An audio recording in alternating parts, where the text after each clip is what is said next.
bà chỉ miệng xua bong bồn chỉ miệng xua bong pro bà nít tia bóng này bong ba tụi bạn bong bồn mới tia tết vào đói nè bong ở nắng trời crop ngay đại kê tờ lẹ crop màu nắng bong này thằng từ hiện thái nắng ấy ba này tìm phim vậy được ngay tim phim bảy ủa ngay trong cày nắng vào đấy trong cày được ô hay cho bên nắng ở dương nơi tia hạt bong nhóm nông cày này ô nơi cày chẳng biết nơi như tức kia vào đấy ba kia ô bong bồn ní crop thiệt lại nhỉ ô này cái lạnh thiệt crop à bàแต่เราเพลียงลบเต้าเวจังเรียวิ่งที่ บองปอนเมือนะแต่อันนี้ติดประดาวจะโกยนนี่ติดได้บ้างโอ้ใช่ติดยังน้องจะรู้โกงอบตัวน้อยปกติไอ้เนี่ยตัวนี้ปกติเป็นใดเนี่ยกูนี่จะสนามกรอบตรงบองปอนไหน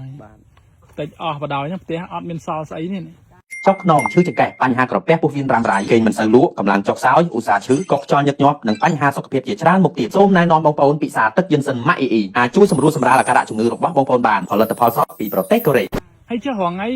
គេណាណាបងសម្រាប់ណាសម្រាប់ណាបងបាត់តង់ហើយនៅផ្ទះខាងមុខផ្ទះ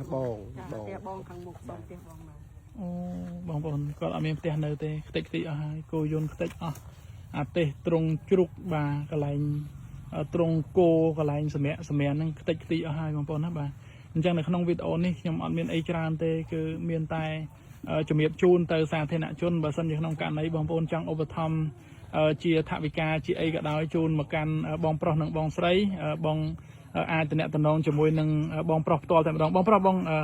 អាចបញ្ជាក់ប្រាប់បងប្អូនបន្តិចមកថាលេខទូរស័ព្ទបងប្រមាណដើម្បីមានបងប្អូននេះគាត់ចង់ឧបត្ថម្ភគាត់តាក់ទងបានបាទលេខទូរស័ព្ទខ្ញុំផ្ទាល់លេខ097 គត់បាទអញ្ចឹងបងប្អូននេះគឺជាលេខទូរស័ព្ទរបស់បងប្រុសហើយខ្ញុំនឹងដាក់លេខទូរស័ព្ទនៅលើអេក្រង់ទូរស័ព្ទនេះបន្ថែមងាយស្រួលបងប្អូនតំណងខ្ញុំសូមបញ្ជាក់ខ្ញុំអត់ទទួលថវិកានៃការឧបត្ថម្ភរបស់បងប្អូនទេ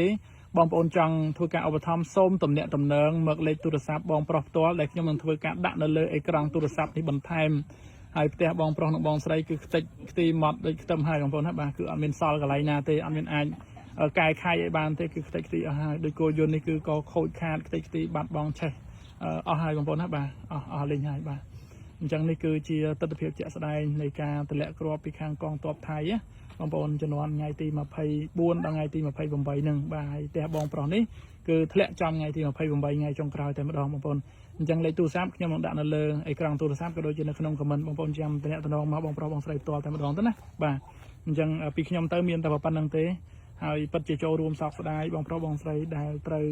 មកទទួលរងនៅការខូចខាតផ្ទះសម្បែងទាំងយើងអត់មានបានធ្វើអីសោះគ្រាន់តែជាជនស៊ីវិលចង់បានតែសុខសន្តិភាពសោះប៉ុន្តែត្រូវមកជួបរឿងបែបនេះបងប្អូនបាទអរគុណបងប្អូនជម្រាបលាបាន